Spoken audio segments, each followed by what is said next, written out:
चलिए सर, हम लोग पढ़ते हैं क्लासिफिकेशन ऑफ सॉलिड। अभी हम लोगों ने क्या पढ़ा कि सॉलिड क्या होता है और उसके कैरेक्टरिस्टिक। अब सर हमें पढ़ना है कि सॉलिड को कितने भागों में बांटा गया। तो जरा ध्यान से देखिए सॉलिड को। अच्छा, सॉलिड किससे मिलकर बना होता है? पार्टिकल से। उनके पार्टिकल का ऑर्डर कैसा है, इसके बेसिस पे सॉलिड को दो तरीके से बांटा गया। On the basis of arrangement of particle, particle कैसे लगे हुए हैं, इस तरीके से सॉलिड को दो भागों में बांटा गया है। पहला क्रिस्टलाइन सॉलिड और दूसरा अमोर्फस सॉलिड, या फिर ऐसे भी कह सकते हैं एक ट्रू सॉलिड और फेक सॉलिड। जैसे इंसान दो तरीके के होते हैं, ट्रू और फेक, ऐसे सॉलिड भी दो तरीके के होते हैं, ट्रू और फेक। ट्रू सॉलिड को हम लोग क्या बोलते हैं? क्रिस्टलाइन सॉलिड, और फेक सॉलिड को अमोर्फस सॉलिड। और अमोर्फस सॉलिड का ही सर दूसरा नाम होता है स्यूडो सॉलिड और super cooled liquid. Sir fake तो आपने कहीं नहीं लिखा, क्योंकि फेक सॉलिड वैसे नाम नहीं होता, हमने अपने मन से दे दिया। क्लियर है? क्योंकि फेक लोग क्या होते हैं? अच्छा एक बात है, फेक इंसान क्या होते हैं? सर वो लोग जो इंसान जैसे दिखते हैं पर इंसान नहीं होते। बस यही है कि दिखते हैं सॉलिड जैसे पर ये सॉलिड जैसे होते नहीं है। कुछ गुण आ गए इनमें सॉलिड की, इस वजह से सॉलिड मान लेते हैं। ऐसे फेक इंसान होते हैं, उनके अंदर इंसानों के गुण नहीं होते, कुछ गुण आ जाते हैं इंसान के, इस वजह से उन्हें क्या मान लिया जाता है? इंसान। तो अभी हम देखेंगे कैसे सर ये फेक सॉलिड है। क्लियर है? पर पेपर में ना लिख देना सर ने बोला था कि हमने फेक है तो हमने फेक सॉलिड लिख दिया। हम लोग बोलेंगे कि सॉलिड को दो भागों में बांटा गया है, पहला क्रिस्टलाइन सॉलिड और दूसरा अमोर्फस सॉलिड। क्रिस्टलाइन सॉलिड का दूसरा नाम है ट्रू सॉलिड, और अमोर्फस सॉलिड का दूसरा नाम है स्यूडो सॉलिड और सुपर कूल्ड लिक्विड। पहले हम इसको पढ़ेंगे, फिर इसको पढ़ेंगे, फिर दोनों को कंपेयर करते हैं। ठीक है सर? चलिए, क्रिस्टलाइन सॉलिड क्या है जरा ध्यान से देखो। नाम तो इसी से क्लियर है, क्रिस्टलाइन मतलब ऐसा सॉलिड जो बहुत सारे क्रिस्टल से मिलकर बना हो, उसी को हम लोग क्या बोलते हैं? Crystalline solid. पर सर डेफिनेशन रियल में क्या है? देखो, ऐसे सॉलिड जिसमें particle are arranged in order. Normal सी बात है, सॉलिड है तो ऑर्डर में तो अरेंज होंगे। ऐसे सॉलिड जिसमें पार्टिकल ऑर्डर में अरेंज हो up to long range. Sir long range का मतलब है कि पूरे क्रिस्टल में पार्टिकल ऑर्डर में अरेंज हो। लॉन्ग रेंज का मतलब यहां पे ये इन 3D स्पेस। नॉर्मल सी बात है, आप सभी को पता है कि सॉलिड हमेशा क्या होता है? 3D होता है। क्या होता है? 3D। तो चलिए सर ऑर्डर में अरेंज देखते हैं। ये आपका क्रिस्टलाइन सॉलिड बना है, थोड़ा सा पूरा सॉलिड तो नहीं बना सकते, उसका कुछ पार्ट बना दिया मैंने। देखिए सर, इसमें आप देख रहे हैं ये पार्टिकल है ए और बी। देखिए ए के बाद क्या आया? बी, बी के बाद ए के बाद बी, बी के बाद ए। फिर अगर हम बनाते तो क्या आ जाता? बी, फिर बनाते तो ए। बनाया नहीं, यहीं तक बना दिया, और भी बना सकते हैं आप। तो ए के बाद बी, बी के बाद ए के बाद बी, तो ये तो डेफिनेट ऑर्डर हो गया ना सर। बस आपने यहीं देखा, यहां भी देख लो। फिर सर बी आया, बी के बाद ए आया, ए के बाद बी आया, फिर बी के बाद ए, फिर ए के बाद बी। तो इसका मतलब है पार्टिकल ऑर्डर में अरेंज है, यहां भी ऑर्डर में अरेंज है। तो इसका मतलब ऐसे सॉलिड जिसमें पार्टिकल ऑर्डर में अरेंज हो। सर किस में अरेंज हो? ऑर्डर में, पूरे क्रिस्टल में। जब पूरे क्रिस्टल में होते हैं तो उसे लॉन्ग रेंज बोलते हैं। क्या बोलते हैं? Long range. दो solid in which particle are arranged in particle are arranged in order up to long range in 3D space is called क्या सर? Crystalline solid. आगे समझ में, सॉलिड जिसमें पार्टिकल हो ऑर्डर में अरेंज और लॉन्ग रेंज तक, तो ऐसे सॉलिड को हम लोग क्या बोलेंगे? Crystalline solid. ट्रू सॉलिड है बिल्कुल। सर नॉर्मल सी बात है, कैसा ऑर्डर होगा? Long range order. लंबी दूर तक क्या है? पार्टिकल ऑर्डर में अरेंज है। सर फिक्स्ड मेल्टिंग पॉइंट होता है। क्रिस्टलाइन सॉलिड का मेल्टिंग पॉइंट क्या होता है? फिक्स। सर फिक्स का मतलब है कि अच्छा फिक्स को हम शार्प ही बोल सकते हैं। आप एनसीईआरटी पढ़ेंगे, वहां लिखा है शार्प मेल्टिंग पॉइंट। तो फिक्स बोलो, शार्प बोलो, एक ही है। पैना मतलब एक ही, पक्का एक ही मेल्टिंग पॉइंट होगा। जैसे हम इसका बोले कि इसका मेल्टिंग पॉइंट 50 डिग्री सेल्सियस है, तो 50 पे ही पिघलेगा। फिक्स है ना 50। तो एग्जैक्ट जब कोई वैल्यू बोली जाती है तो फिक्स होती है, तो फिक्स मेल्टिंग पॉइंट है। क्लियर है? चलिए, अगर 50 है तो 50 पे ही पिघलेगा, इसका कहने का मतलब ये था। अब सर मतलब ये solid show cleavage property. Crystalline solid cleavage property को शो करते हैं। सर क्लीवेज प्रॉपर्टी क्या होती है? मैंने तो पहली बार सुना। क्लीवेज का मतलब तो समझ में आ रहा है, तोड़ना। तो क्लीवेज प्रॉपर्टी होती क्या है? देखो यहाँ पे मान लीजिए मैंने कोई सॉलिड ले लिया, ये सॉलिड है। जब किसी सॉलिड को दो भागों में तोड़ो या काटो, when a solid is cut into 2 pieces, और काटने के बाद एक नया सरफेस आएगा, बिल्कुल आएगा। और नया सरफेस अगर प्लेन आ रहा है, ऐसा चिकना बिल्कुल प्लेन आ रहा है, तो समझ लेना वो सॉलिड क्लीवेज प्रॉपर्टी शो कर रहा है। इसी को क्लीवेज प्रॉपर्टी बोलते हैं। बताइए क्या? When a solid is cut into 2 pieces and the newly generated surface are plane, then it mean they show cleavage property. अगर किसी सॉलिड को दो भागों में काटें और काटने के बाद जो सरफेस बने वो बिल्कुल चिकना हो, मतलब प्लेन हो, स्मूथ हो तो ऐसे सॉलिड क्लीवेज प्रॉपर्टी को शो करते हैं। क्रिस्टलाइन सॉलिड के साथ ऐसे ही होता है, आप उन्हें काटोगे तो उनमें बिल्कुल चिकना आएगा, मतलब बिल्कुल प्लेन आएगा सरफेस, जो टूटने काटने के बाद बनेगा वो बिल्कुल प्लेन आएगा। चलिए सर आ गया, they are anisotropic in nature. Sir anisotropic क्या होता है, चलिए यही बात मैं आपको बता देता हूं। सर एनाइसोट्रोपिक, एक बात सुनना, एनाइसोट्रोपिक का मतलब होता है ऐसे सॉलिड जिनकी फिजिकल प्रॉपर्टी की वैल्यू हर डायरेक्शन में अलग अलग आए। मतलब ये सॉलिड है, अगर हम यहां से इसकी फिजिकल प्रॉपर्टी नापे ऐसे तो अलग आ रही, यहां से नापे इसकी फिजिकल प्रॉपर्टी तो क्या आ रही, अलग।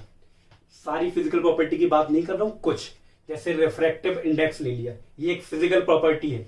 अगर हम यहां से रिफ्रैक्टिव इंडेक्स नाप रहे तो अलग आ रहा, यहां से नाप रहे अलग। तो ऐसे सॉलिड जिसमें फिजिकल प्रॉपर्टी की वैल्यू अलग डायरेक्शन में अलग आए, ऐसे सॉलिड को हमें एनाइसोट्रोपिक बोलते हैं। क्या बोलते हैं, एनाइसोट्रोपिक। और क्रिस्टलाइन सॉलिड कैसे होते हैं, एनाइसोट्रोपिक। मतलब क्रिस्टलाइन सॉलिड की किस अलग अलग डायरेक्शन में अगर आपने फिजिकल प्रॉपर्टी की वैल्यू नापी तो वैल्यू क्या आएगी, अलग अलग। सर अलग अलग क्यों आती, आपने तो कह दिया, हमने मान लिया कि अलग अलग आती, पर अलग अलग क्यों आती। देखो यहां पे ये सॉलिड दिख रहा है आपको, बिल्कुल दिख रहा है सर। अगर हम ऐसे नाप रहे, देखो जरा इस डायरेक्शन में, इस डायरेक्शन में फिजिकल प्रॉपर्टी की वैल्यू नापी, मान लो रिफ्रैक्टिव इंडेक्स नापा, क्या नापा, रिफ्रैक्टिव इंडेक्स इस डायरेक्शन में, तो वैल्यू आई 4.2 मान लिया, ठीक है। तो बताओ इस डायरेक्शन में अरेंजमेंट कैसा है सर, ए फिर बी फिर ए, अगर होता तो बी, तो ए बी टाइप का अरेंजमेंट है इस डायरेक्शन, और रिफ्रैक्टिव इंडेक्स की वैल्यू 4.2 आई। अब सर चलो हम सर इस डायरेक्शन में नाप लेते हैं, बिल्कुल। जब हमने इस डायरेक्शन में नापी तो रिफ्रैक्टिव इंडेक्स की वैल्यू 2.2 आई। सर जी का हो गया, दोनों डायरेक्शन में अलग अलग का है आ गई। देखो इस तरीके से अरेंजमेंट कैसा है, ए ए ए ए ए ए, मतलब इस डायरेक्शन में अरेंजमेंट अलग है, इस डायरेक्शन में अरेंजमेंट अलग है। अब आ गया समझ में सर, अगर अरेंजमेंट अलग हो इसी वजह से उनकी फिजिकल प्रॉपर्टी की वैल्यू भी क्या आई, अलग अलग। समझ में आ गया। पहले बताइए एनाइसोट्रोपिक क्या होते हैं, ऐसे सॉलिड जिनकी फिजिकल प्रॉपर्टी की वैल्यू अलग डायरेक्शन में अलग है। डिफरेंट सॉलिड है, मतलब सॉलिड है different physical property in different direction are anisotropic. क्यों, क्योंकि उनके अलग अलग डायरेक्शन में अरेंजमेंट क्या होते हैं, अलग अलग। तो आ गया समझ में। तो बताइए क्रिस्टलाइन सॉलिड के बारे में, इनके पार्टिकल कैसे अरेंज होते हैं, ऑर्डर में सर। कब तक, up to long range in 3D space, उन्हें क्रिस्टलाइन बोलते हैं। क्या इनका ऑर्डर कैसा होता है, long range short range, long range sir. क्या इनका मेल्टिंग पॉइंट फिक्स होता है या नहीं होता है, फिक्स होता है सर। और ये क्लीवेज प्रॉपर्टी शो करते नहीं करते, करते हैं सर। चौथा, ये कैसे नेचर में होते हैं, एनाइसोट्रोपिक। एनाइसोट्रोपिक का मतलब होता है सर हर डायरेक्शन में उनके एक ही सॉलिड के अलग अलग डायरेक्शन में फिजिकल प्रॉपर्टी की वैल्यू क्या है, अलग अलग है। क्या है सर, अलग अलग। आ गया समझ में, क्लियर है सर। एग्जाम्पल है क्वार्ट्ज, ऑल मेटल, हमारे आसपास जितने भी सॉलिड होते हैं ना ज्यादातर वो इसी के एग्जाम्पल होते हैं। मेटल, सोना चांदी च्यवनप्राश, ये सारे इसी में आते हैं। कॉपर, तांबा, जिंक, सारे जितने भी मेटल होते हैं ना पीरियड टेबल में 90 कितने होते हैं, 91, वो सारे के सारे किसमें आते हैं, क्रिस्टलाइन सॉलिड में। NaCl, CO2, आइस, P4, बहुत सारे एग्जाम्पल होते हैं। क्लियर है। चलिए सर आ गया, हमें बिल्कुल आ गया क्रिस्टलाइन सॉलिड क्या होता है। और इन्हें क्रिस्टलाइन सॉलिड क्यों बोला गया, क्योंकि ये बहुत सारे क्रिस्टल से मिलकर बने हैं, इस वजह से क्रिस्टलाइन सॉलिड इनका नाम पड़ा। अब आते हैं सर अमॉर्फस, जिसके फेक इंसान के बारे में पढ़ेंगे हम लोग, फेक सॉलिड के बारे में। अमॉर्फस सॉलिड या जिसी को हम स्यूडो सॉलिड और सुपर कूल लिक्विड भी बोलते हैं, और अपनी भाषा में हम लोग क्या बोलते हैं सर, फेक सॉलिड। क्या बोलते हैं, फेक सॉलिड। आप पढ़ते हैं सर डेफिनेशन। चलिए, particle are arranged in order. जो सर इसमें भी पार्टिकल ऑर्डर में अरेंज है, पर अप टू शॉर्ट रेंज। कहां तक, शॉर्ट रेंज में। ऐसे सॉलिड जिसमें पार्टिकल ऑर्डर में तो अरेंज हो पर थोड़ी दूर तक, ऐसे सॉलिड को हम लोग क्या बोलते हैं, अमॉर्फस सॉलिड। देखिए जरा, ये सॉलिड दिख रहा है, ए के बाद क्या आया, बी, सर ऑर्डर में है। बी के बाद ये, सर ये तो ऑर्डर में है, और फिर ए के बाद बी, लो सर ये तो ऑर्डर ही में है, पर बी के बाद क्या आ गया, लो सर बी आ गया, मतलब अब ऑर्डर में नहीं है। यहां तक तो ऑर्डर में थे, पर इसके बाद इनका ऑर्डर बिगड़ गया, ऑर्डर चला गया। चलो सर इसकी इस वाली लाइन में देख लो, ए के बाद ए, फिर ए के बाद बी, फिर बी के बाद ए, फिर ए। इसमें तो सर कोई ऑर्डर ही नहीं है। इसमें बी के बाद बी बी बी, फिर बी, मतलब बी बी बी बी, फिर ए, मतलब सर कहीं ऑर्डर नहीं, बस थोड़ी दूर तक ऑर्डर था। मतलब ऐसे सॉलिड जिसमें पार्टिकल ऑर्डर में तो अरेंज हो सकते हैं पर थोड़ी दूर तक, अप टू शॉर्ट रेंज, ऐसे सॉलिड को हम लोग क्या बोलेंगे सर, अमॉर्फस सॉलिड। क्या बोलेंगे, अमॉर्फस। आ गया समझे? इसी वजह से ना शॉर्ट रेंज ऑर्डर होता है, इनका ऑर्डर कैसा होता है? शॉर्ट रेंज, थोड़ी दूर तक अरेंज रहते हैं। सर इनका मेल्टिंग पॉइंट कैसा रहता है? फिक्स नहीं, इनका नॉट फिक्स्ड मेल्टिंग पॉइंट, इनका मेल्टिंग पॉइंट फिक्स नहीं होता। फिक्स कहने का मतलब है जैसे मान लो जी अमोर्फस सॉलिड है, कैसा है? अमोर्फस। तो इसका मेल्टिंग पॉइंट हम बोलेंगे 50 से लेके 70 के बीच में है भैया, कितना? 50 से 70। तो फिक्स बोला क्या?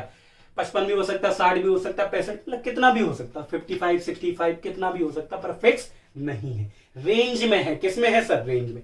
तो ऐसे सॉलिड जिनका मेल्टिंग पॉइंट फिक्स ना हो, रेंज में हो, उन्हें हम क्या बोलते हैं? Amorphous solid. मतलब इनका मेल्टिंग पॉइंट फिक्स नहीं होता। आ गया sir? Sir cleavage property show करते? नहीं, ये क्लीवेज प्रॉपर्टी शो नहीं करते। इसका मतलब है अमोर्फस सॉलिड को आप जब भी काटोगे तो काटने के बाद सरफेस चिकना नहीं आएगा, स्मूथ नहीं आएगा, इरेगुलर, टेढ़ा मेढ़ा आएगा। कैसा आएगा? टेढ़ा मेढ़ा। तो ये क्लीवेज प्रॉपर्टी शो नहीं करते। आइसोट्रोपिक इन नेचर। सर आइसोट्रोपिक का मतलब होता है ऐसे सॉलिड जिनकी फिजिकल प्रॉपर्टी की वैल्यू हर डायरेक्शन में क्या है? सेम। मतलब यहां से रिफ्रैक्टिव इंडेक्स नापे तब भी एक मान लो 4 आ रहा है, यहां से भी नाप रहे 4 आ रहा है, हर जगह से क्या आ रहा है? 4। तो ऐसे सॉलिड जिनकी फिजिकल प्रॉपर्टी की वैल्यू हर डायरेक्शन में क्या है? सेम, उन्हें आइसोट्रोपिक। बताओ क्या? सॉलिड विच है same value of physical property, लिख लिया करो। सॉलिड विच है same value of physical property in all direction is called क्या? आइसोट्रोपिक। और आइसोट्रोपिक कौन होते हैं? अमोर्फस। सर ऐसा क्यों? देख लो जरा ध्यान से, जरा ध्यान से देखना। देखे सर, देखें, बिल्कुल देख लो सर, लो जैसे देखिए, लो सर इस डायरेक्शन में क्या कोई अरेंजमेंट है क्या? ए बी, कोई अरेंजमेंट नहीं है सर, कोई अरेंजमेंट नहीं है। आप जरा ध्यान से देखना, हमने ऐसे कर लिया, ये बी ए, ये भी कोई अरेंजमेंट नहीं है। तो इसका मतलब है सर कहीं से भी नाप लो कोई रेगुलर अरेंजमेंट नहीं मिलेगा। तो हम कंसीडर कर लेते हैं अपने मन से कि हर जगह सेम है, ऐसा मान लेते हैं। तो इस वजह से कि क्योंकि किसी भी जगह रेगुलर ऑर्डर नहीं है, इस वजह से हर जगह से फिजिकल प्रॉपर्टी की वैल्यू क्या आती है? सेम। आ गया समझे? इस वजह से क्या बोलते हैं? Isotropic. Example sir, glass, rubber, plastic. Plastic तो दिखती हो आपके घर में, बाल्टी वाल्टी रखे थे प्लास्टिक की। पॉलीमर, जितने भी पॉलीमर होते हैं उनके आगे पॉली लगा होता है, पर ऐसा हमेशा नहीं होता। जैसे पॉलीविनाइल क्लोराइड, पॉलीथीन, पॉलीयूरिथेन, ये पॉलीमर है। पर क्या जिनके आगे पॉली लगा वही पॉलीमर है? नहीं। टेफ्लॉन पॉलीमर है, पॉली नहीं लगा। सेलोफेन पॉलीमर है, पॉली नहीं लगा। तो बहुत सारे ऐसे भी पॉलीमर होते हैं जिनके आगे पॉली नहीं लगा होता। ये एग्जांपल है किसके? अमोर्फस सॉलिड के। सर इनसे क्वेश्चन कैसे पूछे जाते हैं? पहला क्वेश्चन देखना जरा ध्यान से। एनसीईआरटी का क्वेश्चन है कि बताइए ग्लास और क्वार्ट्ज में क्या डिफरेंस होता है? सर बहुत आसान है, एनसीईआरटी में क्वेश्चन है कि what is the difference between glass and quartz. आप बता सकते हो? सर हमें तो पता है कि ग्लास अमोर्फस सॉलिड है और क्वार्ट्ज क्या है? Crystalline solid. पहले ही क्वेश्चन का आंसर दे दिया हमने। सर एक क्वेश्चन और है एनसीईआरटी का कि रिफ्रैक्टिव इंडेक्स है अलग डायरेक्शन में, refractive index is observe different in different direction. एक सॉलिड है जिसका रिफ्रैक्टिव इंडेक्स नापा गया और हर डायरेक्शन में उसकी वैल्यू क्या आ रही है? अलग अलग। क्या आ रही है? अलग अलग। क्लियर है? Comment on the nature of solid. बताओ अगर रिफ्रैक्टिव इंडेक्स की प्रॉपर्टी अलग अलग आ रही तो कौन सा सॉलिड होगा? Sir anisotropic. क्या होगी? एनाइसोट्रोपिक। और एनाइसोट्रोपिक क्लीवेज प्रॉपर्टी शो करेगा। एनाइसोट्रोपिक कौन होते हैं? क्रिस्टलाइन। क्लीवेज प्रॉपर्टी शो करता है? बिल्कुल करता है सर, शो करता है। आगे समझे? एक क्वेश्चन ऐसे आपको एग्जाम्पल दे देंगे, आपसे पूछेंगे कि बताओ इनमें से चॉइस करो कि कौन सा क्रिस्टलाइन और अमोर्फस है। एग्जाम्पल आपको भर भर के याद होने चाहिए, क्योंकि ये आप कोई तरीका नहीं होता एग्जाम्पल का। आपसे क्वेश्चन आएगा 8-10 दे देंगे कि बताओ प्लास्टिक कौन सा सॉलिड है। आप दिमाग में सोच रहे प्लास्टिक है कौन सा? अमोर्फस। बताओ पॉलीमर कौन सा सॉलिड है? Sir amorphous. Sir polyvinyl chloride, amorphous. Sir sodium chloride, crystalline. तो ये आपको याद होने चाहिए। ठीक है सर, आ गया समझ में? चलिए अब हम लोग पढ़ते हैं सर। अच्छा ये बताओ हमें किसके बारे में पढ़ना चाहिए? ट्रू इंसान के बारे में या फेक इंसान? सर नॉर्मल सी बात है ट्रू के बारे में। तो पूरे चैप्टर में अब बस इसी की स्टडी है क्रिस्टलाइन सॉलिड के। फेक इंसान के बारे में हम लोग पढ़ेंगे नहीं।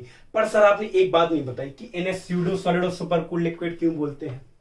चलो हम बता दें कि अमोर्फस सॉलिड को जब हम हीट करते हैं, क्या करते हैं? हीट करते हैं तो ये बिना लिक्विड में कन्वर्ट हुए ये लिक्विड की तरह बहने लगते हैं। तो amorphous solid on heating have a tendency to flow like a liquid. Amorphous solid को अगर आप गर्म करेंगे तो ये लिक्विड की तरह बहने लगते हैं भावनाओं में। जैसे इंसान बह जाते हैं भावनाओं में, ऐसे ये भी बह जाता है। कैसे? हीट करने पर। हीट करने पर लिक्विड की तरह बहने लगता है। इस वजह से हम इसे स्यूडो सॉलिड और सुपर कूल लिक्विड बोलते हैं। सर कोई एग्जांपल है क्या इसका? बिल्कुल है। आप कांच की खिड़कियां देखते होंगे, नीचे मोटी होती हैं और बीच में या ऊपर पतली। ऐसा क्यों? जब कांच को धूप मिलती, हीट मिलती है, तो उसके अंदर का सॉलिड क्या होता है, फ्लो करता होगा लिक्विड की तरफ, फ्लो करके कहाँ इकट्ठा हो जाता होगा, नीचे।